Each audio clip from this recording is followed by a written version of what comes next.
Good afternoon, good afternoon, good afternoon. Very good afternoon, everyone. Sanjeet Priyanshu, Amarkant, Manjeet, Rahul, Monica, Jaynath, everyone very good afternoon. आप सभी का स्वागत है career will पर। तो जल्दी से एक बार कमेंट कर दे, मेरी वॉइस क्लियर आ रही है आप लोगों के पास। और कल इस नए बैच की पहली क्लास थी आप लोगों की इकोनॉमिक्स की यानी, और उसका एक क्विक रिवीजन मैं आपको सबसे पहले कराऊंगा और उसके बाद फिर आज की क्लास में इससे आगे की बात शुरू करेंगे। एक बार कमेंट कर दे, ऑडियो और वीडियो दोनों क्लियर है, कोई इश्यू नहीं है किसी तरह का।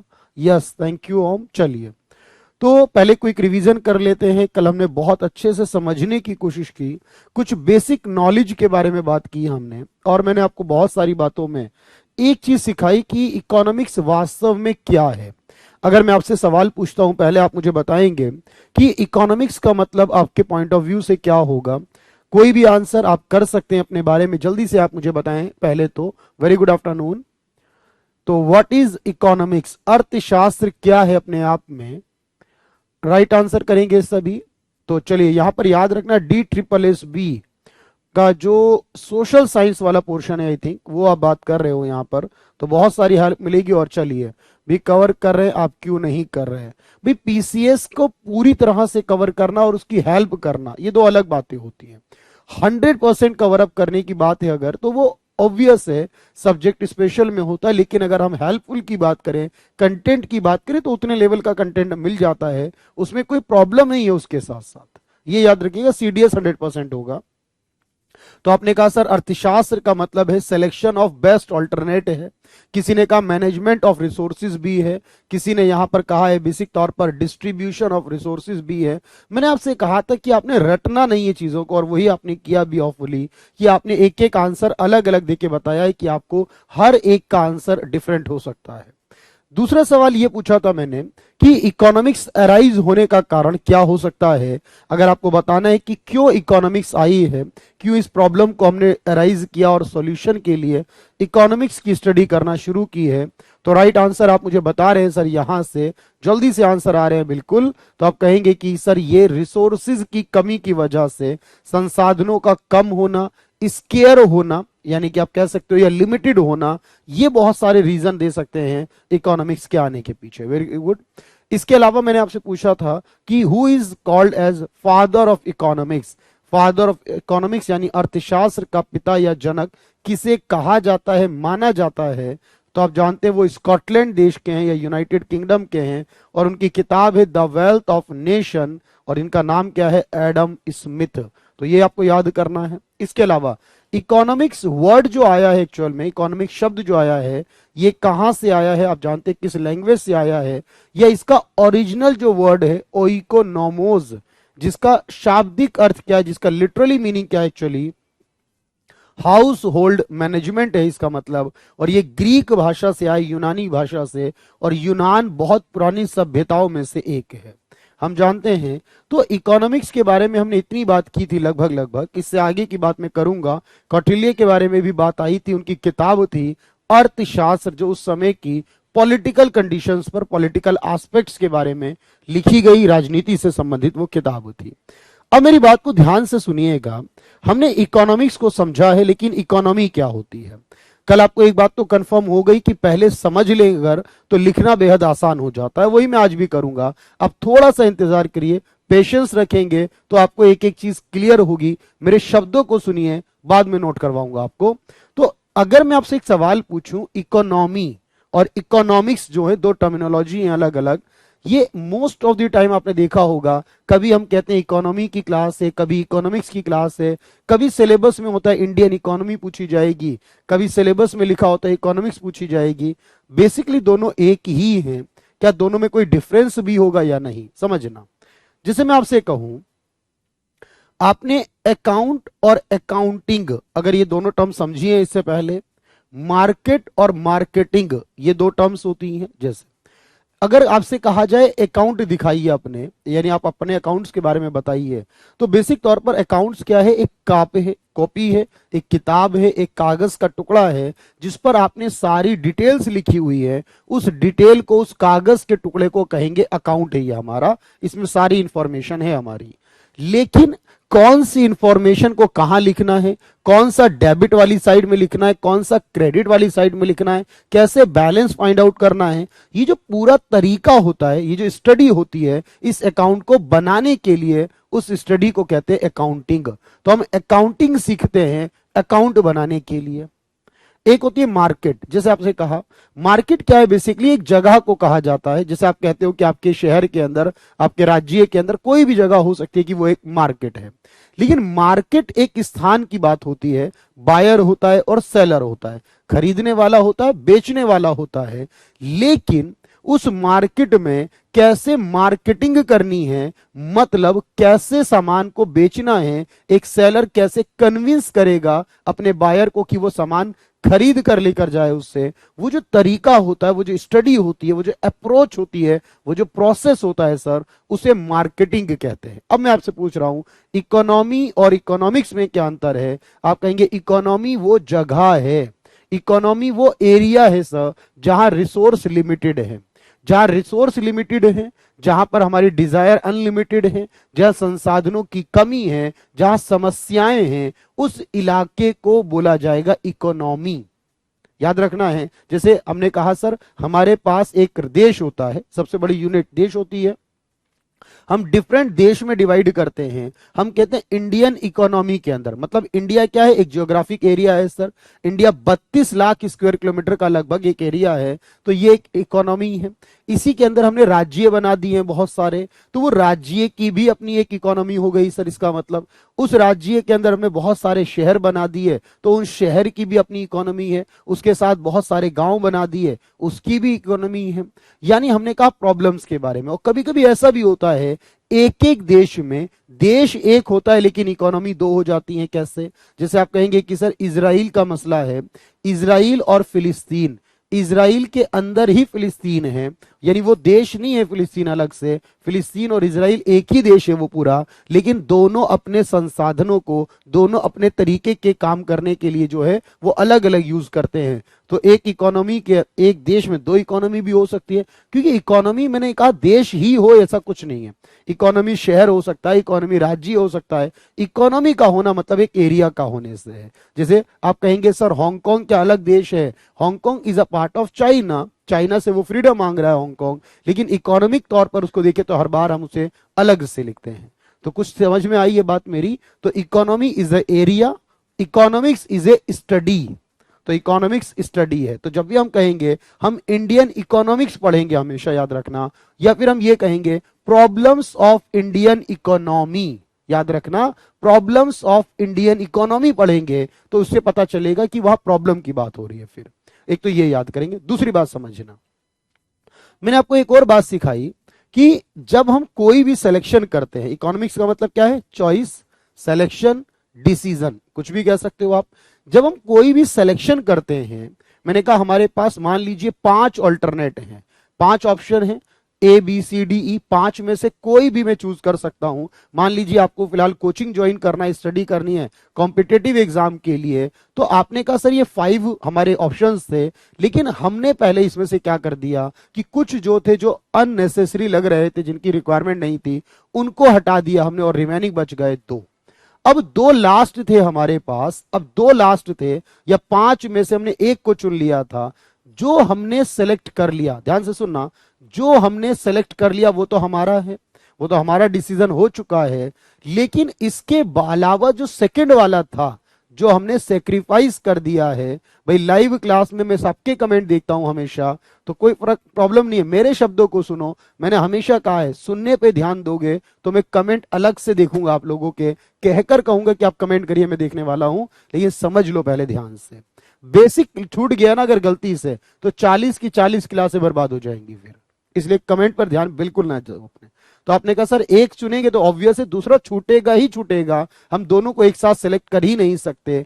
तो जो सेकंड ऑल्टरनेट है, जो सेकंड वाला बेस्ट ऑल्टरनेट है, वो अगर छूट गया हमारा, तो उस ऑल्टरनेट को हमने क्या कहेंगे? उसे कहते हैं अपॉर्चुनिटी कॉस्ट। याद रखिएगा, जैसे आपसे मैं कहूं एक किसान है, किसान के पास जमीन है, अगर एक किसान जमीन पर, एक एग्जांपल है कि गेहूं या चावल, किसी 2 प्रोडक्ट हैं, ये इनमें से किसी एक का उत्पादन करता है। अगर वो गेहूं का उत्पादन करता है, मान लो तो 1 लाख रुपए के गेहूं, यानी 1 लाख अमाउंट कह लो या क्विंटल्स में कह लो, 1 लाख के गेहूं का उत्पादन कर लेगा। अगर वो इस जमीन पर चावल का उत्पादन करता है तो वो यहां 90,000 रुपए के चावल का उत्पादन कर सकता है। तो अगर वो गेहूं को सेलेक्ट करेगा तो चावल को छोड़ना पड़ेगा, अगर चावल को करेगा तो गेहूं को छोड़ना होगा, क्योंकि उसे दोनों में से किसी एक का सिलेक्शन करना है अपनी जमीन के लिए। एक बिजनेसमैन है, उसके पास पैसा है, अब उस पैसे को उसे किसी बिजनेस में लगाना है, किसी को लोन के काम में देना है, किसी को, या अपने पास रखना है उसे। बहुत सारे ऑप्शन हो सकते हैं। उसके पास 2 ऑप्शन थे, किसी के बिजनेस में लगाना या किसी को लोन के रूप में देना। अगर वो बिजनेस में लगाता है तो लोन नहीं दे सकता, अगर किसी को लोन उधार में दे रहा है तो वो बिजनेस में नहीं लगा सकता। तो जब भी वो एक चुनेगा तो दूसरा छूटेगा ही छूटेगा। जिसे छोड़ दिया हमने उसे कहते हैं अपॉर्चुनिटी। वो क्या कहलाती है? अवसर, यानी उसको हम बोलते हैं अवसर लागत। अब आप मुझे बताइए, इकोनॉमिक्स में कोई भी ऐसा फैसला हो सकता है क्या जहां पर अवसर लागत ना आती हो, अवसर लागत को कंसीडर ना किया जाता हो? ऐसा कुछ भी नहीं है, क्योंकि इकोनॉमिक्स का मतलब है डिसीजन, डिसीजन का मतलब है 2 में से एक को चुनना, और हर काम में एक चुनेंगे तो एक अपॉर्चुनिटी कॉस्ट आएगी ही आएगी। ये रियल नहीं है, ये हमारी जेब से गया कोई पैसा नहीं है, पर ये हमारे डिसीजन में इन्वॉल्व है सर। और वो डिसीजन में इन्वॉल्व इसलिए हो रहा है मेरे भाई, ध्यान सुनो। अगर मान लो आपने गेहूं का उत्पादन किया तो अगले साल भी गेहूं का ही उत्पादन करोगे क्या? आप सोचोगे नहीं। अगर चावल का किया होता तो कितना होता? अगर चावल का किया तो सोचेंगे गेहूं का किया होता तो कितना होता? तो हमेशा सेकंड टाइम जब डिसीजन लेंगे तो दोनों को कंपेयर करने की कोशिश करेंगे और उसके बाद हम फाइनल करेंगे कि अगली बार हमारा डिसीजन क्या होना चाहिए। मेरी बात समझ में आ गई है? तो 2 में से एक चुन लेना है, उसे कहते हैं अवसर लागत। दोनों पॉइंट क्लियर है आपके पास? और ये सवाल जो है अवसर लागत का, ये इसी साल के सीडीएस, यानी अभी जो 14 नवंबर को एग्जाम हुआ है आपका 2021 का, उसके सीडीएस के पेपर में भी पूछा था। और इससे पिछले वाले पेपर में एक सवाल आया था, पहले मैं वो बता देता हूं आपको, 2 मिनट के लिए सुनना। और सवाल ये था कि एक गांव में रहने वाला व्यक्ति, पहले ध्यान से सुना करो, एक गांव में रहने वाले व्यक्ति के पास एक ऑप्शन ये है, पहला ऑप्शन, कि वो गांव में रहे, ध्यान से सुनना, और गांव में रहकर, विलेज में रहकर वो मजदूरी करता है, तो उसको यहां पर 400 रुपए प्रतिदिन के हिसाब से मिलेंगे। एक ऑप्शन ये है कि गांव में रहकर वो कितने रुपए कमाए? 400 रुपए। दूसरा ऑप्शन ये है कि वो शहर चला जाए और शहर जाकर वहां काम करे, और शहर जाकर वो काम करेगा तो उसे मिलेंगे 700 रुपए। मेरी बात ध्यान से सुनना, गांव में रहेगा तो 400 मिलेंगे, शहर जाएगा तो 700 मिलेंगे। अब सवाल ये पूछा है कि ये ऑप्शन से एक के पास वो ऑप्शन ए को सिलेक्ट करता है, यानी उसे लगता है घर रहकर 400 कमाना बेहतर है दूसरे शहर जाकर 700 कमाने से, तो आपको बताना है अपॉर्चुनिटी कॉस्ट क्या होगी, अवसर लागत क्या होगी इस केस में। तो उसके ऑप्शन दिए गए सर इसमें। पहला ऑप्शन था, यानी यहां पर 700 होगी, दूसरा ऑप्शन था 400 होगी, तीसरा ऑप्शन था 1100 होगी, और चौथा ऑप्शन था इसके अंदर 300 होगी। इस तरह के क्वेश्चन देखो एग्जाम में दिए गए। तो मैंने आपसे सिर्फ इतना कहा है यहां पर, अगर उसने ये 400 वाला चुना है, 400 वाला ऑप्शन चुना है सर, तो इसका मतलब है उसे कितने वाला छोड़ना पड़ेगा? आप कहेंगे 700 वाला छोड़ना पड़ेगा। अब कुछ स्टूडेंट क्या करेंगे? माइनस करेंगे दोनों को। माइनस नहीं करना है, सीधा सीधा बताना, अगर वो ये चुनेगा तो ये आंसर होगा, और अगर वो ये कहता कि वो बी चुनेगा, वो शहर जाने को चूज करता है सर, तो फिर आंसर ये वाला होगा। ये दोनों आंसर किसी भी कंडीशन में नहीं होंगे। आपको ना तो प्लस करना है और ना ही माइनस करना है। मैंने कहा छोड़े गए ऑप्शन की बात करनी, सीधी सीधी, और कोई नहीं। ये चुनेगा तो ये छूटेगा, ये चुनेगा तो ये छूटेगा। और ये एग्जाम में पूछा गया, कंफ्यूज करने के लिए ऑप्शंस भी दिए गए आपको। और मैं हमेशा कहता हूं रियलिटी से में बात कीजिए, कंटेंट रियल होना चाहिए पूरा। चलिए, दोनों पॉइंट आपको अच्छे से समझ में आ गए हैं? मैं लिखवा देता हूं जल्दी से आपको, अगर आपने समझ लिया है दोनों के बारे में। चलिए आज की क्लास लिखना शुरू करते हैं हम लोग। पहले तो आपको क्या सिखाया मैंने? सबसे पहले पहली चीज, उसी चैप्टर के अंदर आगे कंटिन्यू करना है। वही चैप्टर है, याद रखना, इसे कहते हैं इकोनॉमी। अर्थव्यवस्था क्या होती है, इसके बाद कमेंट भी लेंगे आपके, ठीक है। चलिए, तो अर्थव्यवस्था क्या होती है, ध्यान से सुनो। तो यहां पर याद रखना है ध्यान से, अर्थव्यवस्था का मतलब होता है ए जियोग्राफिकल एरिया, ए जियोग्राफिकल एरिया, एक जियोग्राफिकल एरिया होगा वेयर लिमिटेड रिसोर्सेज, भाई कौन सी इलाके की बात हो रही है जहां पर resource, where limited resources are used to satisfy या टू फुलफिल अनलिमिटेड वांट्स। मेरी बात समझ लो ध्यान से। आपने कहा अर्थव्यवस्था क्या होती है, अर्थव्यवस्था का मतलब होता है एक भौगोलिक क्षेत्र, एक भौगोलिक क्षेत्र जहां असीमित इच्छाओं की पूर्ति के लिए, जहां असीमित इच्छाओं की पूर्ति यानी पूरा करना, पूर्ति के लिए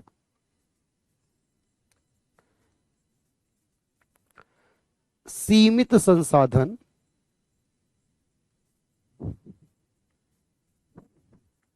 उपलब्ध होते हैं।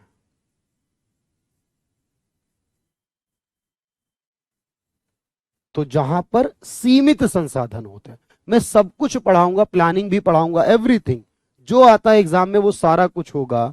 तो आपने कहा यहां जो की वर्ड है, देखो हमें की वर्ड याद करना है, पूरी पूरी डेफिनेशन याद नहीं करनी, क्योंकि अगर पूरी डेफिनेशन याद भी कर लोगे मेरे भाई तो जरूरी नहीं एग्जाम में यही आ जाए, एग्जाम में कुछ भी आ सकता है। आपको यह बात याद रखनी है कि जब भी इकोनॉमी होगा तो इकोनॉमी एक इलाके को, एक एरिया को डिफाइन करेगा। और मैंने क्या कहा, इसके एग्जाम्पल के तौर पर मैंने आपसे कहा ये कोई शहर हो सकता है, ये कोई गांव हो सकता है, ये कोई राज्य हो सकता है, ये कोई देश भी हो सकता है।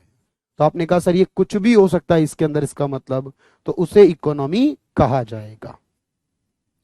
बात समझ में आ रही है सबको? आपको जल्दी से, कोई बात नहीं भाई, क्लासेस होती रहेंगी आपके पास सारी, आपको कमेंट करना है पहले, तो इसे डन कर लीजिए। तो इकोनॉमी शहर, राज्य, देश, गांव कुछ भी हो सकता है।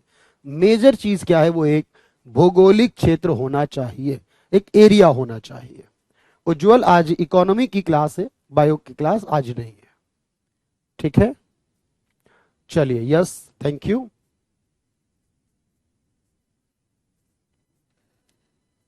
डन है भाई सभी को?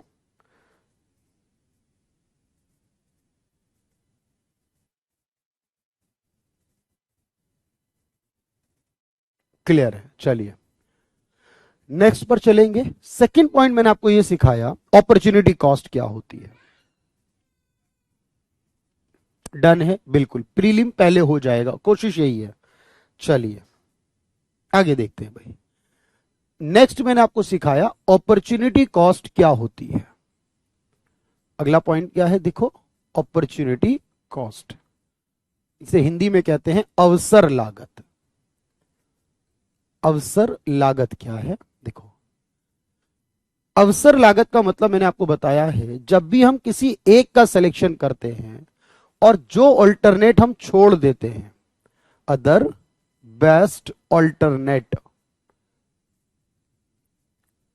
विच सैक्रिफाइस, हमेशा याद रखना, अगर मैंने कहा आपसे कि एक व्यक्ति के पास सर 5 ऑप्शंस हैं, तो फिर एक चुनेगा, 4 छोड़ेंगे, वो चारों को माना जाएगा या फिर किसी एक को माना जाएगा। देखो ये सवाल में कंफ्यूजन है, मैं फिर बता रहा हूं आपको, ये सीडीएस के इसी साल के एग्जाम में आया है सर 2021 में। एक ऑप्शन में दिया गया अदर बेस्ट ऑल्टरनेट, ध्यान से सुनना मेरी बात, अदर बेस्ट ऑल्टरनेट को कहेंगे या फिर ऑल रिमेनिंग या ऑल जो हमने छोड़ दिए ऑल ऑल्टरनेट विच सैक्रिफाइस। अब इसमें देखो अंतर है, बहुत से बच्चे कंफ्यूज होंगे सर 5 में से एक को चुना, 4 छोड़ दिए, तो ये चारों हो गई अपॉर्चुनिटी कॉस्ट, तो ये चुनेंगे या फिर उनमें से कोई एक होगा। तो याद रखना जो सेकंड वाला था, चारों नहीं, उनमें से कोई एक, जो उन चारों में सबसे अच्छा था, लेकिन सिलेक्शन के मामले में वो नंबर 2 रह गया, वो सिलेक्ट नहीं हो पाया, यानी कि अन्य सर्वोत्तम विकल्प।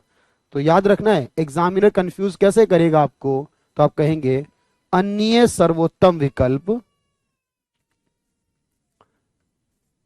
जिसे त्याग दिया। तो जिसे आपने छोड़ दिया है, त्याग दिया है, वो वाला जो विकल्प है हमारा, उसे कहते हैं अपॉर्चुनिटी कॉस्ट। या कहिए, मेरी बात को समझिएगा ध्यान से, आप इसे एक और तरीके से बता सकते हैं, उनमें से कोई एक याद रखना, ठीक है। एक और तरीके से ये कहेंगे सर, अगर मान लो मैं ये कहूं लागत क्या होती है, 2 मिनट के लिए सुनना, लागत क्या होती है, जो जेब में से मेरी जाता है वो लागत होती है, प्लस मान लो अगर मैं कहीं 10 रुपए खर्च करता हूं तो 10 रुपए किसी चीज की लागत है। लेकिन अगर मैं कोई काम करता हूं जहां मुझे 10 रुपए मिलने चाहिए थे, लेकिन काम करने के बाद 10 रुपए मिलते नहीं है मुझे, तो वो भी मेरी लागत है। लागत के दो मतलब है, जेब से गया पैसा, या जेब में जो आना चाहिए वो ना आए अगर, तो वो भी एक प्रकार की लागत है। तो अपॉर्चुनिटी कॉस्ट में क्या कहा मैंने, आपके पास 1 लाख रुपए के गेहूं है या 90,000 के चावल हैं, अगर आपने 1 लाख के गेहूं को चुना तो इसका मतलब है सर 90,000 की जो इनकम थी उसे छोड़ना पड़ेगा। यानी उस 90,000 का बेनिफिट जो है वो क्या हो जाएगा, वो 90,000 का बेनिफिट लॉस हो जाएगा, क्योंकि हमने गेहूं को चुना। और अगर हम चावल को चुनते हैं तो 1 लाख के गेहूं का जो लाभ है, बेनिफिट, वो लॉस हो जाएगा, उसे छोड़ना पड़ेगा। तो इसको दूसरी लैंग्वेज में अगर मैं कहूं तो इसे कई बार ऐसे भी लिखा जाता है, लॉस ऑफ बेनिफिट। अब कहेंगे सर ये कैसा टर्म है, लॉस ऑफ बेनिफिट। तो मैंने कहा जो लाभ होना चाहिए था, loss of benefit of other alternate या अदर बेस्ट ऑल्टरनेट। जो दूसरा बेस्ट ऑल्टरनेट था उसका जो लाभ था वो क्या हो गया, वो हानि हो गया, वो नुकसान में चला गया, क्योंकि हम एक ही चुन सकते हैं, अन्य सर्वोत्तम विकल्प के लाभ की हानि। अन्य सर्वोत्तम विकल्प के लाभ की हानि। बात समझ में आ रही है, तो ये लॉस हो गया है। तो हर चीज में, हर एक इन्वॉल्वमेंट में आपके पास अपॉर्चुनिटी कॉस्ट होगी, लागत आएगी। और मैंने बताया आपको किस तरह से 2 एग्जाम में 2 सवाल पूछे गए, एक न्यूमेरिकल वैल्यू के हिसाब से, पर वो कॉन्सेप्ट में ही सॉल्व हो गया, और दूसरा स्टेटमेंट के हिसाब से। डन कर लें इसे एक बार, फिर इससे आगे बताऊंगा आपको, ठीक है। जल्दी से, सुजीत, जयनाथ, मंजीत, अमरकांत, अंकित, बालेंद्र, सभी लोगों को समझना है इसे।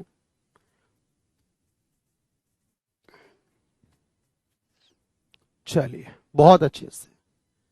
इसीलिए मैं कहता हूं चीजों को सीख कर चलो। वेब वर्जन में क्लास रुक क्यों रहा है, अभी शायद नया है, शायद इसलिए अभी और बेहतर हो जाएगा, धीरे धीरे आगे बढ़ने की कोशिश करिए। अच्छा, अब मैं एक सवाल पूछता हूं आपसे, मुझे बताइएगा। देखो, हमेशा कोशिश करिएगा चीजों को समझने की। ध्यान से सुनेंगे, लगभग सभी ने लिखवा दिया है, both are, if both choose. दोनों कर ही नहीं सकते ना आपके पास। चैप्टर का नाम है बेसिक्स ऑफ इकोनॉमिक्स, कुछ छोटी छोटी जानकारियां, दोनों नहीं चुन सकते। भाई एक बात बताइए, आपके पास जमीन तो एरिया फिक्स है ना, आपकी जेब का पैसा तो फिक्स है, आप दोनों को कैसे करेंगे, अनलिमिटेड चीजें नहीं है। और अगर हम दोनों को करेंगे सर, गेहूं और चावल दोनों, तो दोनों का आधा आधा छोड़ना भी तो पड़ेगा। मेरी बात समझना, दोनों का आधा आधा छोड़ना भी पड़ेगा सर, क्योंकि दोनों को आधा आधा सेलेक्ट करेंगे तो। अब मेरी बात समझना, 2 बार हो चुका है, पर कोई बात नहीं विशाल, और मैं बताऊंगा आपको, एक बार रिपीट कर दिया है। जयनाथ, आपका क्वेश्चन निकल गया फिलहाल, मैं आगे देखता हूं, और कोई बात नहीं है, अभी फिलहाल आप मोबाइल पर पढ़िए। जो भी इश्यू होगा मैं आपकी अपनी कंपनी के जो टेक्निकल डिपार्टमेंट है उसको बता देंगे। यहां पर मैंने बताया था लागत के 2 मतलब होते हैं, जो मेरी जेब से खर्च होता है, जो मेरी जेब से जाता है वो लागत है, जो नहीं आता वो भी लागत है। चलो मैं समझा दूं, 2 मिनट सुनना ध्यान से।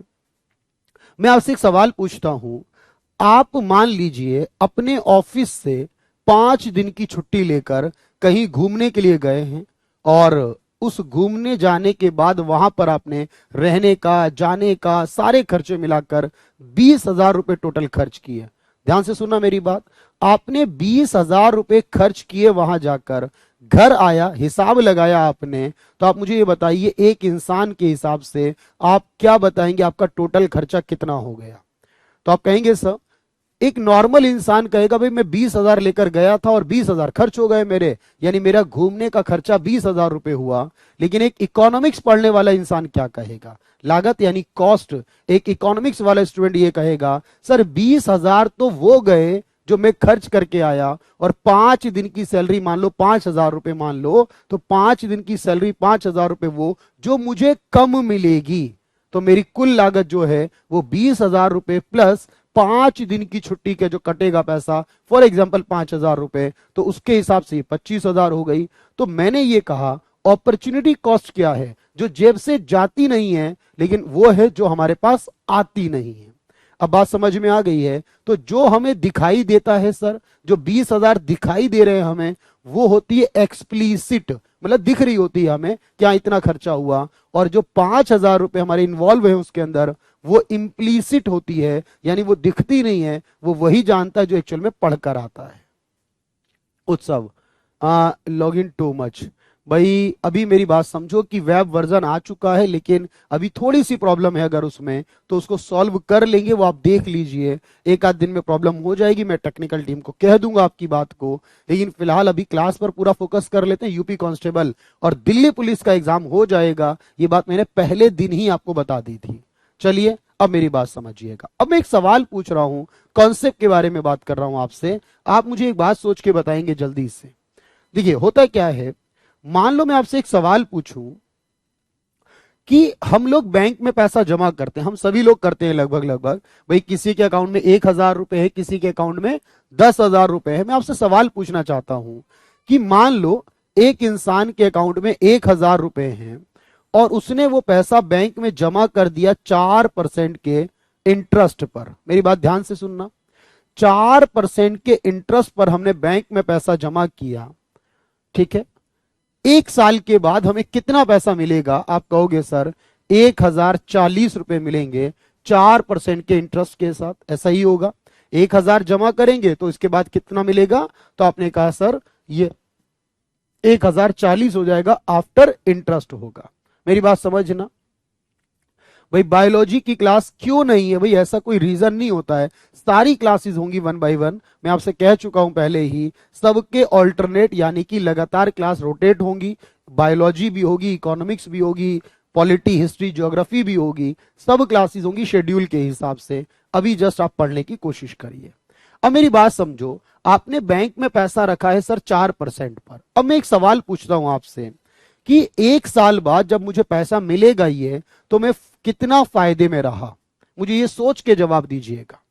अगर मुझे, मैंने आपसे कह दिया, बिल्कुल समझो कि एक इंसान ने 1,000 रुपए रखे 4% के ब्याज पर, तो ये 1,040 रुपए मिला। तो आप बताइए मुझे कि वो इंसान 1 साल बाद कितने फायदे में रहा, उसे कितना प्रॉफिट हुआ? तो आप क्या कहेंगे? अगर एक नॉर्मल इंसान कहेगा तो वो ये कहेगा सर उसे 4% क्योंकि मिला है, तो उसे 40 रुपए का यानी 4% का फायदा है। लेकिन अगर मैं एक बात सोचूं आपसे आपसे एक बात कहूं कि सर जो चीज 1 साल पहले 1,000 रुपए की थी, ध्यान से सुनना, जो चीज 1 साल पहले 1,000 रुपए की थी सर, वो आज महंगाई की वजह से, मान लो मैं ये कहूं 5% महंगाई चल रही है देश में, और वो महंगाई की वजह से आज चीज कितने की हो चुकी है? तो आप कहेंगे महंगी होने के कारण सर वो 1,050 की हो चुकी है। आप जानते हैं हमेशा क्या होता है सर, महंगाई बढ़ती है हमेशा, और मैंने कहा 5% महंगाई भी बढ़ गई। अब आप बताओ, जो चीज 1 साल पहले बराबर थी, आप यानी 1,000 का सामान खरीद सकते थे या 1,000 रुपया आप बैंक में रख सकते थे। आज आपके पास पैसा आया है 1,040 है, और सामान खरीदने गए तो उसने कहा नहीं जी 1,050 का हो चुका है। आप कहोगे सर ये तो हम घाटे में रहे। मतलब एक्चुअल में पैसा बढ़कर तो मिला, लेकिन अल्टीमेट ये कहेंगे तो हम कहेंगे सर 5% की महंगाई बढ़ गई। 5% महंगाई बढ़ गई, जबकि हमें 4% ही ब्याज मिला। तो इतना पैसा मिलने के बावजूद हम पहले जितना सामान नहीं खरीद सकते। इसका मतलब हम तो 1% के नुकसान में रहे, 10 रुपए के घाटे में रहे। पता है बात? इन्फ्लेशन का मतलब है कीमत का बढ़ना। डिफ्लेशन का मतलब है कीमत का कम होना। अभी आप लॉजिक लगा के चलिएगा मेरे साथ। अब मैं आपसे ये कहता हूं, अमूमन देखिएगा जो महंगाई होती है वो कितनी होती है सर, 5-6 इतना ही चलता है महंगाई आसपास। और बैंक में पैसा रखने पे कितना मिलता है, 3-4 मिलता है, 5 मिलता है। मैं आपसे ये कह रहा हूं, हमेशा याद रखना कि जितना पैसा आप बैंक में रखते हो, अगर ये सोच के रख रहे हैं हम कि ये पैसा हमें बढ़कर मिलेगा, तो वास्तव में वो बढ़कर नहीं मिलेगा, वो घटकर मिलेगा। क्यों? वो पैसा ज्यादा तो होगा लेकिन उस समय उसकी वैल्यू कुछ नहीं बचेगी, क्योंकि इतना समय बीत चुका होगा। आज मैंने 1 लाख रुपए रखे, मान लो मुझे 3 साल बाद वो 1.5 लाख मिले और सामान और वैल्यू इसकी गिर गई और अब वो 2 लाख का सामान हो गया, महंगाई इतनी बढ़ गई है, तो मेरे लिए वो 1.5 लाख नुकसान है, फायदा नहीं है। अब मुझे एक बात सोच के बताना, तो इसका मतलब आप ये कहेंगे कि अगर हम ये देखें कि बैंक में अमूमन जब पैसा रखते हैं तो हम नुकसान में क्यों रहते हैं सर? मेरी बात समझ रहे हो आप?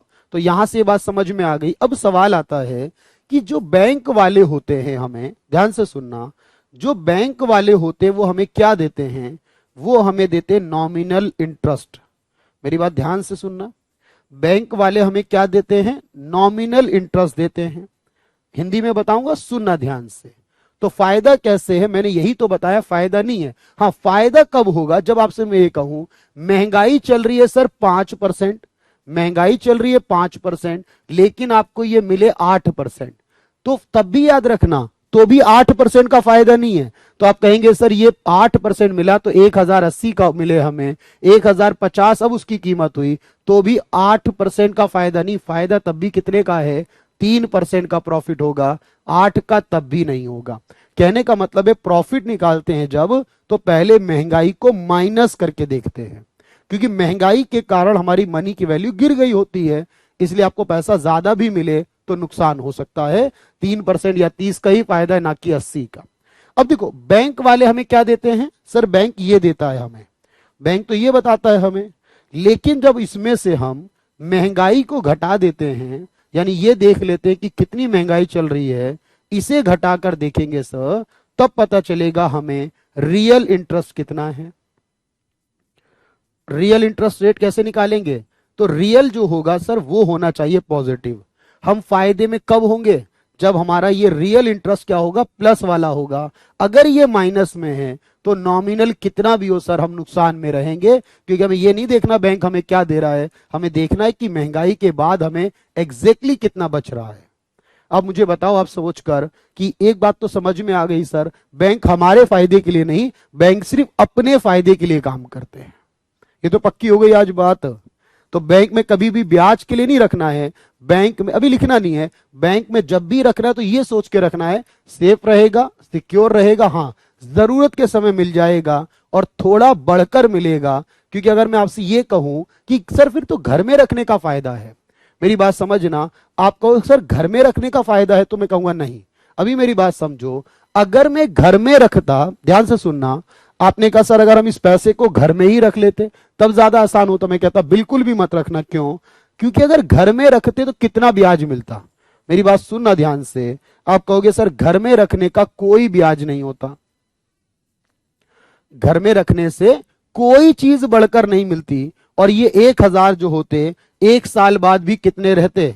आप कहोगे सर घर में रखने के बाद 1000 रुपए अगर होते तो 1 साल बाद भी 1000 ही रहते। मेरी बात समझो, 1000 रुपए जो हम होते वो 1000 ही होते 1 साल बाद, और ये महंगाई होके 1050 की, तो आप कहते हैं सर यहां से घर में रखने से कितने का नुकसान होता? 5% का नुकसान होता।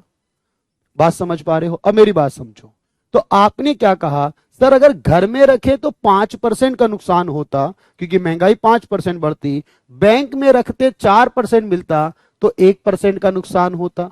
अब मुझे एक बात बताओ, कौन सा नुकसान ज्यादा अच्छा लग रहा है आपको? 5% का नुकसान या 1% का नुकसान? सिलेबस की पीडीएफ दे दी है मैंने आपके पास, आप नोट्स में जाइए, सिलेबस की पीडीएफ है पूरी, जो जो टॉपिक लिखे 31 या 30 टॉपिक हैं, वो 30 के 30 टॉपिक कराऊंगा क्लास में, लिख लो। तो अब आप मुझे बताओ, आप कहेंगे सर यहां से घर में रखने से 5% का और बैंक में रखने से 1% का। मैं ये कह रहा हूं कि हम ये नहीं सोच रहे कि हमें फायदा होगा, बल्कि हम ये सोच रहे हैं हमें नुकसान कम कहां होगा। आज एक बात तो सीख गए होगे, मैं गारंटी से कह रहा हूं कि बैंक में हम इसलिए नहीं रख रहे कि हमें फायदा होगा सर, इसलिए रख रहे क्योंकि वहां पर नुकसान कम हो जाएगा लगभग लगभग, और अगर महंगाई थोड़ी सी कम हुई तो कुछ फायदा भी हो सकता है। बोलो हाँ या ना। ये बात समझ आई? लॉजिक लगाया आपने कुछ? बस मुझे ये बता दीजिए, अब मैं लिखवा दूंगा आराम से। चलिए भाई, इंटरेस्टिंग है ना? बोर नहीं होना है, अच्छे से पढ़ना है, मजे से पढ़ना है और लाइफ को सीखने की कोशिश करनी है। इसे कहते हैं टाइम वैल्यू ऑफ मनी। ये लगातार गिरती जाती है महंगाई बढ़ने की वजह से, इसलिए आपको कंपेयर ऐसे करना आना चाहिए। तो बैंक को क्या फायदा होगा सर? बैंक को यह फायदा होगा कि बैंक वो पैसा किसी और को देंगे तो वहां से लेकर आएंगे अपने प्रॉफिट को, क्योंकि वो ज्यादा इंटरेस्ट पे किसी और को देते हैं। अब मुझे बताओ, बैंक वाले जो होंगे तो नॉमिनल रेट ऑफ इंटरेस्ट यानी मौद्रिक ब्याज दर, ये छोटी छोटी बातें हैं। देखो ये बेसिक है, मतलब ये कोई चैप्टर नहीं है, लेकिन अब आपको ये समझ में आ रहा है। जैसे जैसे हम आगे बढ़ेंगे चीजें काफी आसान हो जाएंगी। तो मौद्रिक ब्याज दर क्या होती है बताओ आप मुझे। आप कहेंगे मौद्रिक ब्याज दर वो होती है जो हमें बैंक या कोई इंस्टीट्यूट वाले देते हैं।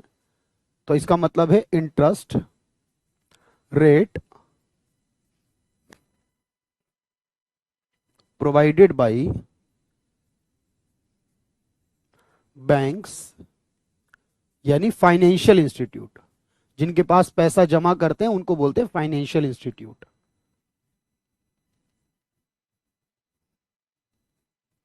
तो आपने कहा बैंक व वित्तीय संस्थानों द्वारा बैंक व वित्तीय संस्थानों द्वारा दिया गया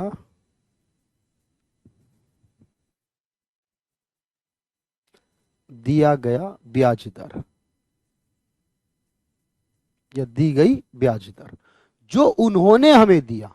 मेरी बात समझना अभिषेक प्लीज थोड़ा। अच्छा, अरे भाई चलिए, तो एक काम करिए, यूट्यूब पर जाइए और देख लीजिए, वहां पर अमन मेरे भाई जो करना है, ठीक है, लाइफ टाइम। पहले थोड़ा सा इधर चल लेते हैं, आराम से पढ़ते हैं। तो जो बैंक दे रहा है सर वो क्या है? वो नॉमिनल है। अच्छा, नॉमिनल को मैं रियल कैसे बनाऊंगा मेरे भाई? रियल कैसे बनाऊंगा आप मुझे बताओगे? रियल रेट ऑफ इंटरेस्ट कैसे आएगा,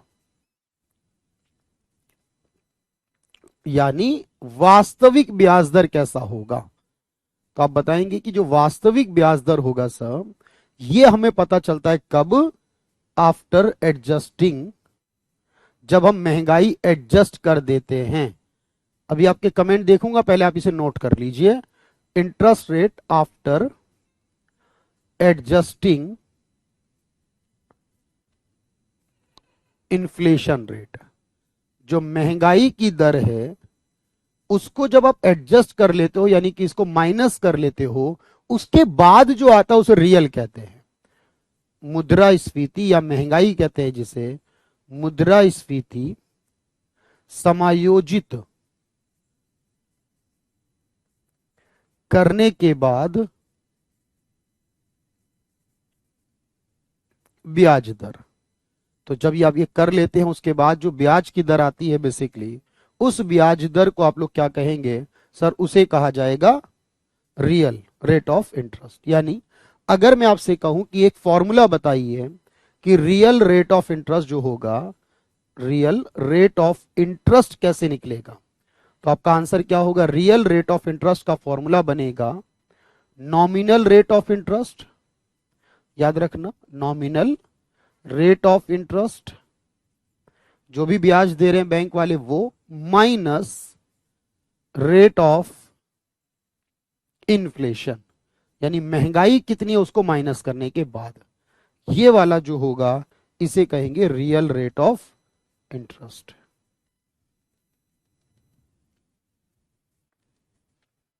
वास्तविक ब्याज दर।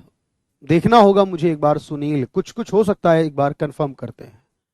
चलिए, और स्टॉक व बिजनेस पे लगा तो अच्छा मिलेगा, बिल्कुल हो सकता है। तो डेफिनेशन ऑफ इकोनॉमिक्स लिखा देते, मैंने पिछली क्लास में लिखवा दिया सब कुछ। मजा आ गया होगा यहां तक? तो अभी आप समझेंगे सर ये एक बड़ा इंटरेस्टिंग सा कॉन्सेप्ट है। और 2021 के एक पेपर में सवाल पूछा गया था कि बैंकों के द्वारा जो हमें ब्याज दिया जाता है वो कौन सा होता है।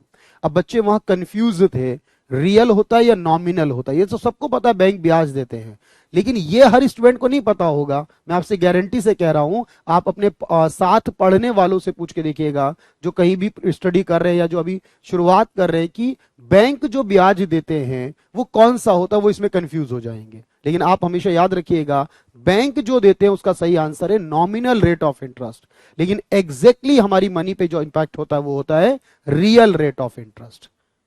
हिंदी में लिखा दीजिए मेरे भाई, पूरा हिंदी में लिखा है भाई। इतनी तो मैं उम्मीद करता हूं आपसे कि भाई ये पूरा का पूरा मैंने हिंदी में लिखा है, इसे आप क्या कहोगे? हिंदी में लिखवा देता हूं भाई। ऐसा मुझे उम्मीद थी कि आप थोड़ा सा तो हिंदी इंग्लिश तो जानते ही होगे, ABCD जिसना। वास्तविक ब्याज दर, भाई ये इसी का नाम है ना, ये लिख दिया आपने वास्तविक ब्याज दर। ये वाला आपने लिख दिया मौद्रिक ब्याज दर। वास्तविक ब्याज दर का मतलब है मौद्रिक ब्याज दर माइनस मुद्रास्फीति दर, यानी महंगाई की दर।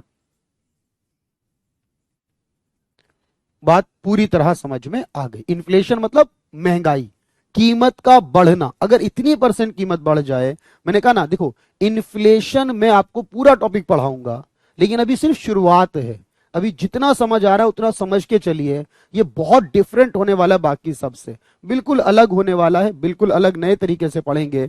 डिफ्लेशन को कंसीडर करेंगे, हाँ कर सकते हैं। अगर यहां डिफ्लेशन होगा तो आप इसे माइनस का साइन लगाओगे, प्लस हो जाएगा, तो सर रियल जो है वो ज्यादा बेनिफिट देगा, बात अपने हिसाब से पूरी हो जाएगी। लेकिन हमेशा इन्फ्लेशन ही आता है, डिफ्लेशन इकोनॉमी में नहीं आता, और ना आना चाहिए। डिफ्लेशन आना बहुत खतरनाक होता है, आगे सिखाऊंगा इसके बारे में। अभी कुछ इंटरेस्टिंग सा है, नया सा है, वो सीखिएगा। तो रियल का मतलब मैंने बता दिया, पूरा सिखा दिया है शिवम। प्लस माइनस करके दिखाया था मैंने आपको कि किस तरह से माइनस महंगाई करते हैं। 4% हमें इंटरेस्ट मिल रहा है, 5% महंगाई बढ़ जाए अगर, तो वो 4% फायदा नहीं बल्कि 1% का नुकसान हो रहा है हमें। ये सीखा था आपने शिवम, हाँ या ना? अगर वो सीखा था तो समझ में आ जाएगा। चलिए अब मेरी बात को ध्यान से सुनिएगा, इसे डन कर दीजिए जल्दी से। बिल्कुल मैं देखूंगा, उसमें पुराने बैच की वीडियो है। चलिए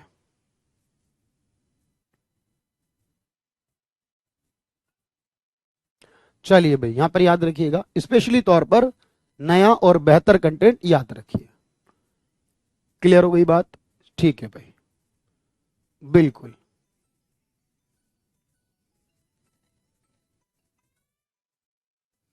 अब आगे देखिएगा मेरे साथ। अच्छा, एक सवाल ये आता है, सभी ने डन कर लिया है? प्लानिंग पढ़ाऊंगा भाई, बताया शुभम। बिल्कुल कराऊंगा, अभी वेट करिएगा, थोड़ा टाइम लगेगा सब में। अब एक सवाल आता है सर, ये जो इकोनॉमी होती है बेसिकली, जिसे हम इकोनॉमिक्स कहते हैं, ये इकोनॉमिक्स कितने टाइप की होती है? आपने कई बार सुना होगा इकोनॉमिक्स के टाइप बहुत इंपॉर्टेंट होते हैं।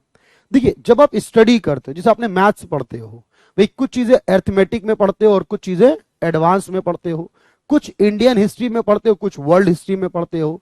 ऐसे हर चीज का ना क्लासिफिकेशन होता है सर। इकोनॉमिक्स को कैसे डिवाइड किया जाता है, और मैं आपको बताऊं, देखो 2015 के एग्जाम में लगभग 4 बार ये सवाल पूछा गया, एक बार नहीं 4 बार ये सवाल पूछा गया कि बेसिकली इसमें कौन सा माइक्रो इकोनॉमिक्स में आता है या कौन सा मैक्रो में आता है। तो इकोनॉमिक्स को बेसिकली हम कितने हिस्सों में डिवाइड करते हैं? 2 हिस्सों में डिवाइड करते हैं, माइक्रो और मैक्रो। देखो माइक्रो टर्म होता है छोटा, और मैक्रो टर्म का मतलब होता है बड़ा। छोटा क्या है और बड़ा क्या है वो समझ लो पहले ध्यान से, अगले कॉन्सेप्ट की तरफ ध्यान से सुनना मेरी बात। जब मैं ये बात करता हूं टाइप्स ऑफ इकोनॉमी के बारे में, अगला पॉइंट है sir types of economy, sorry types of economics. Economy नहीं, इकोनॉमी कहूंगा तो देश के नाम आएंगे, इंडिया कैसा है, पाकिस्तान कैसा है, बांग्लादेश कैसा है। यहां पे मैं बता रहा हूं आपको टाइप्स ऑफ इकोनॉमिक्स क्या होते हैं, क्योंकि बेसिक्स में आपको ये छोटी छोटी हर जानकारी पता हो।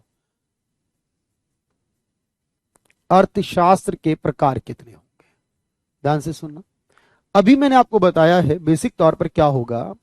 एक होती है जिसे कहते हैं माइक्रो इकोनॉमिक्स, एक पोर्शन को क्या कहा जाता है? माइक्रो इकोनॉमिक्स कहा जाता है। दूसरे पोर्शन को क्या कहा जाता है? दूसरे को कहा जाता है मैक्रो इकोनॉमिक्स। एक माइक्रो और दूसरा मैक्रो। ये जो मैक्रो है इसे हिंदी में कहते हैं समष्टि अर्थशास्त्र, और जो माइक्रो है इसे हिंदी में कहते हैं व्यष्टि अर्थशास्त्र। ठीक है भाई, ध्यान से सुनो। अब देखो, एक्चुअल में माइक्रो का मतलब होता है किसी चीज के लिए, किसी छोटे के लिए इस्तेमाल करना। माइक्रो वर्ड का इस्तेमाल किसके लिए होता है? माइक्रो का इस्तेमाल होता है किसी स्मॉल के लिए, यानी किसी छोटी चीज के लिए। कहते हैं ना ये माइक्रो है, यानी ये बहुत छोटी सी चीज है, छोटी या छोटा होता है जो। और जो मैक्रो शब्द होता है, मैक्रो का मतलब होता है लार्ज, यानी कि किसी बड़े के लिए यूज करा जाता है। अब बात समझना मेरी, सर इकोनॉमिक्स में छोटा या बड़ा कैसे होगा? बिल्कुल सुनील एडवाइस देंगे अभी आपको, समझिएगा। तो अब मुझे समझना ध्यान से, छोटा या बड़े का क्या मतलब है इकोनॉमिक्स में। देखो, यहां स्टडी है और स्टडी के दो प्रकार है। पहला, अगर कोई स्टडी इंडिविजुअल लेवल पर की जाती है, इंडिविजुअल मतलब एक के बारे में, जैसे एक व्यक्ति के बारे में कुछ स्टडी करेंगे हम, एक व्यक्ति के बारे में, एक कंपनी के बारे में करेंगे, एक इंडस्ट्री के बारे में करेंगे। जब हम किसी एक की चर्चा करेंगे तो सर वो एक होगा छोटा, इधर आएगा। और जब हम पूरे देश की बात करेंगे, पूरे समाज की बात करेंगे, तो पूरे देश के लिए कहेंगे तो वो इधर आएगा। जैसे मैं कहूं आपसे, टाटा कंपनी का प्रोडक्शन है, या रिलायंस कंपनी का प्रोडक्शन है, या बाटा कंपनी का प्रोडक्शन है, जियो का प्रोडक्शन है, ये सब एक एक कंपनियां हैं, सबके प्रोडक्शन इस तरफ लिखे जाएंगे। एग्जांपल, मैं कहूं भारत का जीडीपी इतना है, यानी भारत का टोटल प्रोडक्शन पूरे भारत का इतना है, तो फिर वो इधर आ जाएगा। अगर कहा जाए एक व्यक्ति की इनकम है, एक व्यक्ति की इनकम इधर होगी। अगर पूरे देश की इनकम है तो सर फिर इधर हो जाएगी, फिर वो मैक्रो में चली जाएगी। समझ लो। अगर ये कहा जाए डिमांड करना, जब हम कोई चीज खरीदना चाहते हैं, जब हम ये कहते हैं कि हम ये खरीदेंगे, वो डिमांड करना है। डिमांड एक इंसान करता है, एक व्यक्ति करता है, ग्राहक करता है। डिमांड करना है तो वो माइक्रो में आएगा, क्योंकि सर एक इंसान की होती है। लेकिन अगर मैं कहूं एग्रीगेट डिमांड, यानी सब लोगों की डिमांड जोड़ लूं, पूरे देश की डिमांड को इकट्ठा कर लूं कि हमारे देश में 1 करोड़ मोबाइल फोन की डिमांड है, सबकी मिलाकर, फिर वो मैक्रो हो जाएगा। अगर सप्लाई कहूंगा, सप्लाई मतलब एक व्यक्ति जो बिजनेस कर रहा है कि वो किसी चीज का प्रोडक्शन करेगा, तो वो एक इंसान इधर आएगा। लेकिन जब बात पूरे देश की होगी, फिर वो इस तरफ चला जाएगा। कंप्लीटली आपको याद रखना है, इस तरीके से आपको याद रखना है सर। कुछ चीजें माइक्रो में आएंगी और कुछ चीजें मैक्रो में होंगी। एग्जामिनर क्या करेगा याद रखना, एग्जामिनर का काम यही होगा कि वो आपको 4 ऑप्शन देगा, 4 में आपको आइडेंटिफाई करना है क्या मैक्रो है और क्या माइक्रो है। मेरे साथ लिख लो, फिर मैं आपको क्वेश्चन देता हूं, सुनिएगा। तो आपको क्या बताना है, देखो ध्यान से सुनो। तो आप सबसे पहले ये कहेंगे, सर ये जो माइक्रो है इसका मतलब हुआ इंडिविजुअल लेवल पर, यानी अगर कोई भी चीज की बात हम एक से रिलेटेड करें, एक व्यक्ति, एक कंपनी, एक फर्म, एक इंडस्ट्री, यानी व्यक्तिगत बात करें, तो वो क्या होती है, वो माइक्रो में आती है। और जब बात हम कलेक्टिव करें, यानी सबके बारे में करें, कलेक्टिव लेवल पर कोई बात हो, यानी सामूहिक स्तर पर हो कोई चीज, तो वो क्या हो जाती है, वो मैक्रो हो जाती है। देखो ध्यान से, जैसे अगर कहा जाए किसी चीज की डिमांड क्या होगी, जिसे हिंदी में क्या कहते हैं, मांग, तो मांग हमेशा एक इंसान के लिए बात कही जाती है। लेकिन अगर कहा जाए एग्रीगेट डिमांड क्या होगी, एग्रीगेट का मतलब होता है पूरे देश की। एग्रीगेट डिमांड होती है यानी समग्र मांग, पूरे देश की मांग निकाली जाए अगर, तो फिर वो मैक्रो हो जाएगी। ध्यान से समझ लेना। अच्छा, अगर ये कहा जाए सर सप्लाई के बारे में, अगर ये कहा जाए कि सप्लाई क्या होगी, पूर्ति किधर होगी, तो पूर्ति एक प्रोड्यूसर कर रहा है इस तरफ। लेकिन अगर पूरे देश की सप्लाई निकाली जाए, तो पूरे देश की सप्लाई को बोलेंगे एग्रीगेट सप्लाई, तो ये पूरे देश की होगी, इसे कहेंगे समग्र पूर्ति। इसे क्या कहेंगे, समग्र पूर्ति कहेंगे। ध्यान से सुनना, अगर ये कहा जाए प्रोडक्शन, कोई भी कंपनी है अपना उत्पादन करती है, चाहे वो कितनी भी बड़ी क्यों ना हो सर, वो कंपनी अगर उत्पादन कर रही है अपनी, तो वो इस तरफ आएगा। लेकिन अगर पूरे देश का निकाला जाए तो पूरे देश को बोलते हैं जीडीपी, यानी ग्रॉस डोमेस्टिक प्रोडक्ट। तो ये किसका होता है आप कहेंगे, ये पूरे देश का होता है। इसे कहते हैं सकल घरेलू उत्पाद, यानी पूरे देश का हो गया। तो सिर्फ उत्पादन कह रहा है तो वो एक का हो गया, और जीडीपी कह रहा है तो पूरे देश का हो गया फिर तो। अच्छा, किसी भी वस्तु को बनाने की जो खर्च आता है उसे लागत कहते हैं, यानी कॉस्ट कहते हैं। और बेचते हैं किसी चीज को बेचने से जो पैसा मिलता है उसे रेवेन्यू कहते हैं, उसे आगम कहते हैं, यानी आय कहते हैं। सेल करने से जो आता है वो इनकम है। तो किसी भी प्रोडक्ट को सेल करेगा वो प्रोड्यूसर कमाएगा सर, वो एक का होगा। लेकिन जब वो इंसान पूरे देश का निकालेगा तो पूरे देश की आय को क्या कहेगा, नेशनल इनकम कहेगा, यानी राष्ट्रीय आय कहेगा। जो पूरे देश की इनकम होती है उसे राष्ट्रीय आय कहेगा। मेरी बात यहां तक समझ आ रही होगी सर। अभी मैं आपको लिखूंगा आंसर प्लीज। भाई Vipin Vipin Vipin Vipin, investment is micro और मैक्रो। अभी आप बताओ मुझे इन्वेस्टमेंट क्या है। आपको मैं बता रहा हूं यहां पर, समझिएगा ध्यान से। इन्वेस्टमेंट आपने करा किस में है इस पर डिपेंड करेगा। इन्वेस्टमेंट कहां करते हो आप, इन्वेस्टमेंट किसी कंपनी में किया जाता है। इन्वेस्टमेंट यानी आपने कोई कंपनी स्टार्ट की है, आपने कोई बिजनेस स्टार्ट किया, उसमें इन्वेस्टमेंट किया है आपने, ऐसा ही होगा ना। तो इन्वेस्टमेंट मॉड्यूल होते हैं जो हमारे पास। तो इन्वेस्टमेंट मॉड्यूल्स की अगर हम बात करें तो इंडिविजुअल के द्वारा किया हुआ इन्वेस्टमेंट यहां आता है। लेकिन जब पूरे देश की बात करते हैं, जैसे ISLM कर्व पढ़ते हैं, है ना, तो वहां ISLM की जब बात करेंगे वहां पर इन्वेस्टमेंट का मतलब देश के रेस्पेक्ट में होगा। जैसे आपने कहा सर डिमांड इधर भी है और डिमांड इधर भी है, पर दोनों में फर्क है। सप्लाई इधर भी है, सप्लाई इधर भी है, दोनों में फर्क है। मेरी बात समझना। अगर मैं आपसे एक सवाल पूछूं कि एग्जाम में पूछा गया है और आपको बताना है, यहां पर सवाल अगला, ध्यान से सुनना मेरी बात, लिखना नहीं। पर कैपिटा इनकम आपको बताना है। पर कैपिटा इनकम जो है ये क्या है, प्रति व्यक्ति आय क्या है, माइक्रो है या मैक्रो है। आपके पास मान लीजिए एक छोटा सा सवाल है कि प्रति व्यक्ति आय जो होती है ये माइक्रो होती है या मैक्रो होती है। पहले इसका जवाब दीजिए मुझे, जल्दी से आंसर करके बताइए। एक व्यक्ति की जो आय होगी, सुजीत बिल्कुल, तो एक व्यक्ति की जो आय है ये माइक्रो है या मैक्रो है, बिल्कुल आप मुझे बताएं। प्रति व्यक्ति आय, पर कैपिटा इनकम, एक व्यक्ति। तो आप बता रहे हो, देखो दोनों स्टूडेंट आ रहे हैं हमारे, सर हर स्टूडेंट अलग अलग आ रहा है, माइक्रो या मैक्रो। वर्ल्ड नहीं होता, कंट्री के ऊपर इकोनॉमिक्स नहीं होती। इकोनॉमिक्स का सबसे बड़ा लेवल कंट्री है। कंट्री के ऊपर भी अगर कुछ है तो वो किस में आएगा, तो भी मैक्रो में आएगा। अब कुछ बच्चे कह रहे हैं माइक्रो, क्यों सर एक का है, और कुछ कह रहे हैं मैक्रो, तो मैक्रो वालों का आंसर ठीक है। आप कहेंगे सर ऐसा कैसे हो गया, अभी तो आपने बताया था एक का माइक्रो होता है, आपने मैक्रो बना दिया। पहले मेरी बात ध्यान से सुनना। अगर मैं आपसे एक सवाल कहूं, मेरी इनकम 20,000 रुपए हो, अगर ये कहा जाए एक्स व्यक्ति है, अभी मैंने लिखवाया नहीं है सूरज, वेट कर लो।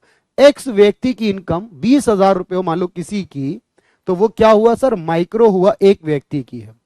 वो ये नहीं कह रहा कि माइक्रो है, वो ये कह रहा है कि हम सबकी इनकम का एवरेज 10,000 रुपए। अब बताओ मुझे, एवरेज एक इंसान का निकलता है या एवरेज एक से ज्यादा का निकलता है। कभी भी एवरेज निकालोगे सर, एवरेज के लिए कम से कम 2 होने चाहिए, एक का कभी एवरेज नहीं होता। एवरेज हमेशा 2 या 2 से ज्यादा का होता है। बोलो हाँ या ना। अगर मैं ये कह रहा हूं हम सबकी इनकम का औसत है 20,000, ये सबकी इनकम का हुआ ना, एक की इनकम का थोड़ी हुआ।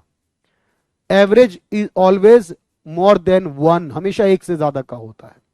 इसलिए तो मैं सिखा रहा हूं आपको। सोचिए ना, बच्चे गलती कहां करते हैं सर, वो जब ध्यान से नहीं पढ़ते, जब वो कॉन्सेप्ट क्लियर नहीं करते, तो वो हमेशा गलती करके हैं। और ये क्यों गलती हुई है मैं बता दूं, जो बच्चे 1 नंबर से डिस्क्वालीफाई होते हैं ना, 2 नंबर से, वो अफसोस करते हैं कि शायद ऐसा कर लिया होता हमने। ये 2015 के CGL का सवाल है। चलो आपके पास आई है तो बात मैं बता ही देता हूं, ये 2015 के CGL का सवाल था। ध्यान से सुनना, एक ऑप्शन ये है, एक ऑप्शन है अनएम्प्लॉयमेंट, अभी ध्यान से सुनना, एक ऑप्शन है बेरोजगारी, अनएम्प्लॉयमेंट बेरोजगारी, एक ऑप्शन है इन्फ्लेशन महंगाई। ये 2015 का सवाल है सीजीएल का, मेरे पास से कुछ भी नहीं है इसके अंदर, ठीक है, मुद्रास्फीति। और एक इसमें ऑप्शन आया है सर सेल्स ऑफ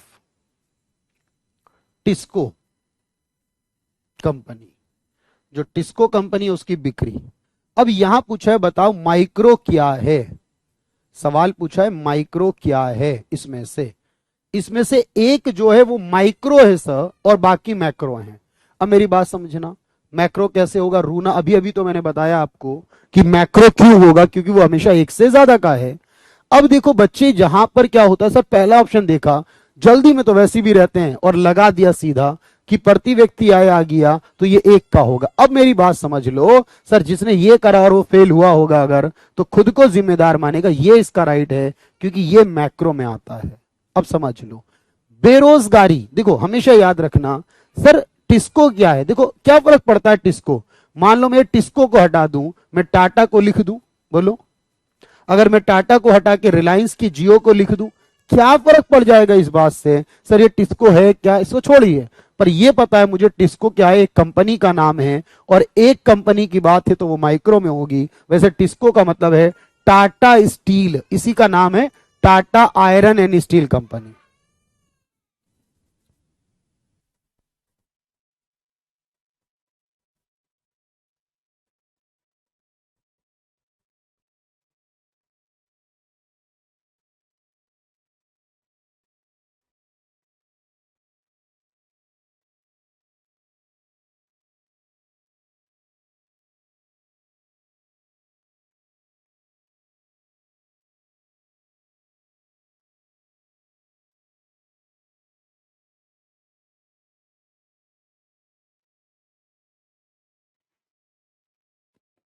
चलिए भाई, तो आपको मेरी बात समझना है भाई, 2 मिनट सुन लीजिएगा, वही सारी होगी।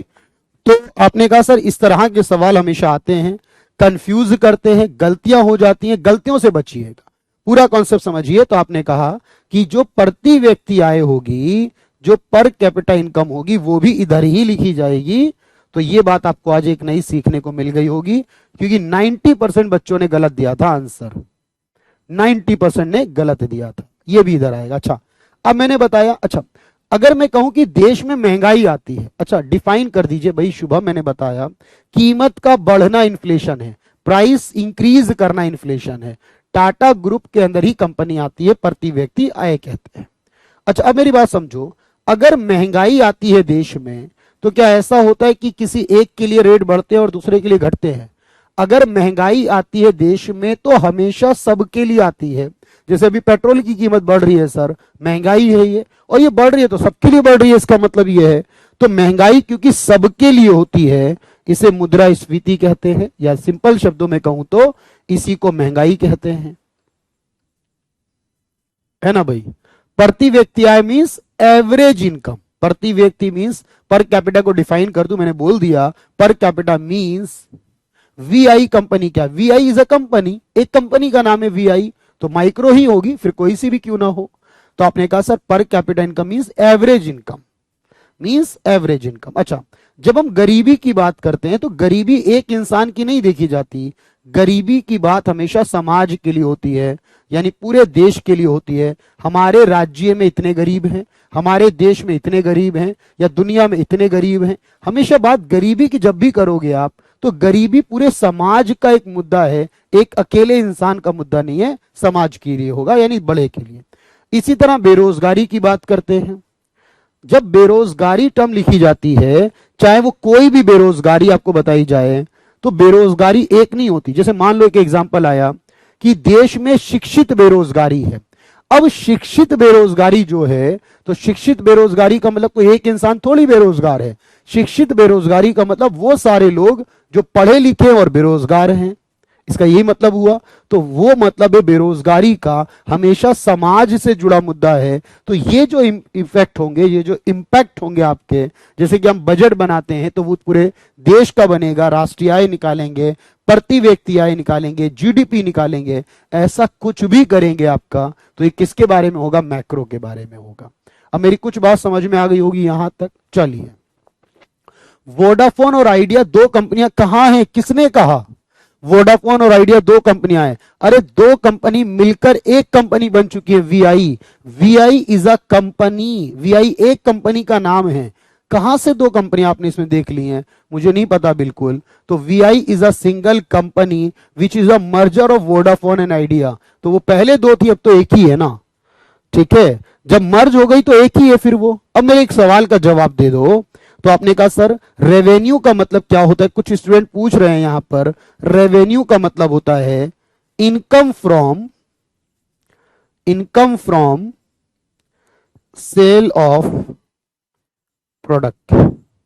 किसी भी वस्तु को जब बेचते हैं, वस्तु बेचने से प्राप्त आय, जब आप किसी भी वस्तु को बेचते हो तो उससे जो प्रोडक्ट की इनकम आती है उसी को रेवेन्यू बोलते हैं।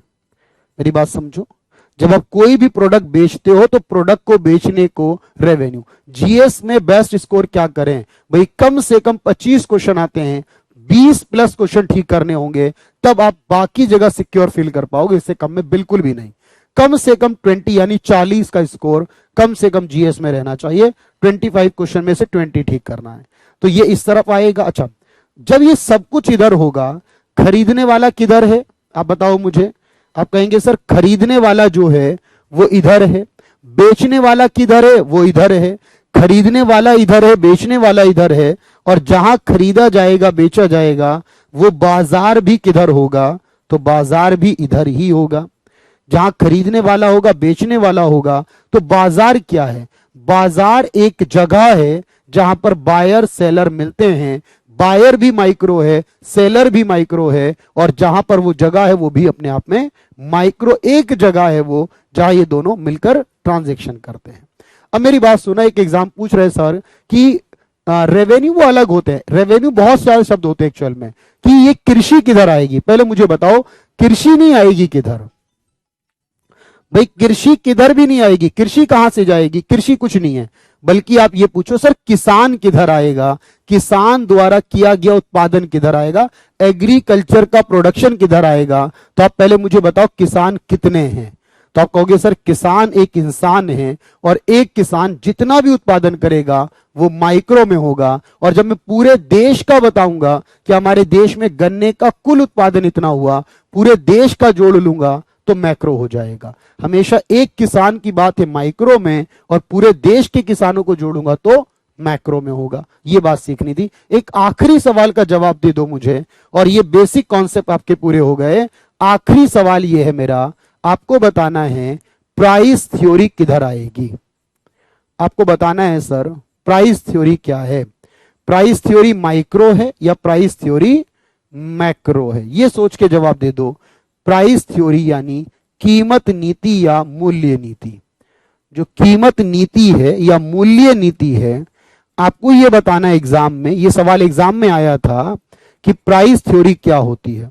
ऑप्शन तो 4 होते हैं हमेशा, पर 2 काम के नहीं तो छोड़ दिए मैंने। बस आप मुझे इतना बता दो अभी, फिर मैं आपको समझाऊंगा। वाला पॉइंट फिर से क्लियर कर देते हैं। बिल्कुल कर देंगे सौम्या, पहले आप मुझे यह बता दो जल्दी से, प्राइस किस में होगा? मार्केट इंटरनेशनल हो या कोई सी भी हो, मार्केट इज ए प्लेस, एक स्थान के बारे में बात हो रही है। तो आपने कहा सर पहले मुझे ये बताओ, अच्छा प्राइस होता कितने का है? पहले आप मुझे बताओ प्राइस कितने का होता है। अगर मान लो आप किसी शॉप पर गए हो एक मोबाइल फोन खरीदने, या मान लो आपने सोचा मैं 5 मोबाइल फोन खरीदूंगा सारे फैमिली मेंबर के लिए। आप शॉप पर गए, मोबाइल के शोरूम पर गए और उससे पूछा मोबाइल कितने का है, उन्हें 5 का बता दिया आपको या 1 का ही बताया होगा? पहले मुझे ये बताइए। अगर आप गए तो उसने 5 का एक साथ बता दिया होगा या 1 का ही बताया होगा? जब आपने कहा ना प्राइस बताओ, वो हमेशा 1 का बताएगा। आपने कहा 5 लेने, उसने कहा ठीक है 5 के इतने बन जाएंगे। ऐसा ही होगा, प्राइस हमेशा 1 का बताया जाता है। कहीं भी दुकान पर जाओ, कहीं भी मान लो डिस्प्ले लगी होती है, वहां शूज रखे होते हैं, बहुत सारे जूते, वहां ऊपर बोर्ड टंगा रहता है 2000 रुपए। तो इसका मतलब ये थोड़ी कि सारे के 2000 रुपए हैं, किसी एक जोड़ी के यानी एक पेयर के 2000 रुपए हैं। तो माइक्रो हमेशा एक का, प्राइस हमेशा एक का होता है, और जहां एक का होता है वो हमेशा माइक्रो में आता है। चलिए, बिल्कुल आएगा, सब पूछूंगा मैं आपसे, सब आप मुझे बताएंगे। अच्छा, एम्प्लॉयमेंट थ्योरी है तो उस तरफ जाएगी। यही तो मैंने कहा था ना, एग्जाम के लिए अच्छे से पढ़ना होता। अच्छा, एक स्टूडेंट का सवाल था, आखिरी सवाल जो था वो ये कि सर एवरेज इनकम किधर होगी। देखो, मैंने आपको बोला कि एक इंसान की इनकम, ए इनकम, देखो मैं ये कहूं कि एक इंसान ए है, ध्यान से सुनना, एक इंसान ए है, इसकी इनकम है 10,000 रुपए। तो एक इंसान की इनकम 10,000 रुपए, ये क्या हुआ? आप कहेंगे सर ये माइक्रो हुआ। मैंने कहा एक इंसान बी है, उसकी इनकम है 12,000 रुपए, एक इंसान सी है, उसकी इनकम है 8,000 रुपए, और तीनों का मिला लेता हूं तो इनका बनता है 30,000 रुपए। तो तीनों की मिला लूंगा तो कितना बनेगा? 30,000 रुपए बनेगा। तो 30,000 रुपए बनेगा इन तीनों का मिलाकर। तो 30,000 क्या है? आपने कहा सर ये तीनों का मैक्रो है। अगर मैं इस 30,000 को 3 से भाग करूंगा तो मेरे पास 10,000 का एवरेज आएगा। तो ये बताओ मुझे, 10,000 का एवरेज आया, एक का निकल कर आया, तीनों का निकल कर आया, ये मैंने कहा था।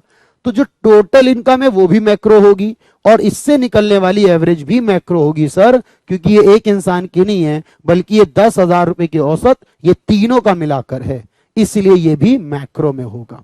पर मेरी बात समझिएगा, मैंने आपको उम्मीद करता हूं बहुत सारी ऐसी बातें बता दी हैं जो एग्जाम में आप गलत करके आ सकते थे, लेकिन कोशिश ये होगी कि अगली बार गलत नहीं होगा। अगर ऐसे सवाल आ जाते हैं तो हम, देखो हमेशा याद रखना, सिर्फ मेरी क्लास में नहीं, किसी और की क्लास में भी, क्योंकि जो बोर्ड पर हमने लिख दिया, जो कॉपी में हमने लिख लिया, क्या सर वही एग्जाम में आएगा? ऐसा तो नहीं होगा कभी। एग्जाम में कुछ भी आ सकता है, कहीं से भी आ सकता है। अगर कॉन्सेप्ट क्लियर है तो हर सवाल सॉल्व होगा, और अगर कॉन्सेप्ट क्लियर नहीं है तो शायद कॉपी में लिखा सवाल भी गलत कर जाओगे। बस इतना याद रखना। पहला चैप्टर था बेसिक्स ऑफ इकोनॉमिक्स। आज मैंने आपको टाइप्स ऑफ इकोनॉमिक्स पढ़ाए हैं, अगली क्लास में टाइप्स ऑफ इकोनॉमी पढ़ाऊंगा। इंडिया कैसा देश है, अमेरिका कैसा है, चाइना कैसा है, रशिया कैसा है, सारे देशों के बारे में अगली क्लास में बात करेंगे। क्या होगा? टाइप्स ऑफ इकोनॉमी, क्योंकि देश आएगा तो इकोनॉमी होगा, स्टडी आएगी तो इकोनॉमिक्स होगा। बस इतना याद रखिए। चलिए, और आपका जो वेब वर्जन वाली प्रॉब्लम है वो मैं आगे फॉरवर्ड कर दूंगा आपकी। इसके अलावा आई थिंक और कोई इश्यू नहीं है, टाइम बिल्कुल हो चुका है। और मार्जिनल यूटिलिटी वही टॉपिक आएगा, तब समझ में आएगा, इतनी आसानी से कुछ नहीं आता, वक्त तो देना ही पड़ेगा। Thank you everyone, thank you so much.